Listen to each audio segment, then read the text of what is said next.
৪১ বছর ধরে জঙ্গলের ভেতর পড়ে আছে এই ট্রাক। গাড়িটি মূলত ৭০ দশকের ডজ পিকআপ ট্রাক, যা ১৯৮৩ সাল থেকে এখানে পরিত্যক্ত হয়ে পড়ে আছে।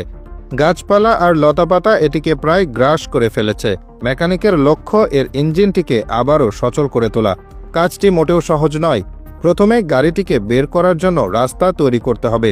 এর চারপাশে জন্মানো ছোট ছোট গাছ ও ঝোপঝাড় করাত দিয়ে কেটে ফেলা হলো। গাছের গুঁড়ি গাড়ির সামনের অংশের সাথে এমনভাবে আটকে আছে যে সেটিকে না কেটে উপায় নেই। গাছ কাটার পর গাড়িটিকে সাবধানে টেনে হিঁচড়ে বের করে আনা হচ্ছে দীর্ঘ ৪ দশক পর। জঙ্গল থেকে বের করার পর গাড়িটির আসল অবস্থা চোখে পড়ে। ভেতরটা ময়লা আবর্জনা আর পুরনো কাপড়ে ঠাসা।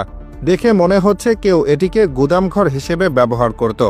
কাজ শুরু করার আগে ভেতরটা পরিষ্কার করা জরুরি, তাই গাড়ির ভেতর থেকে সব আবর্জনা বের করে ফেলা হলো। এরপর ভ্যাকুয়াম ক্লিনার দিয়ে ভেতরের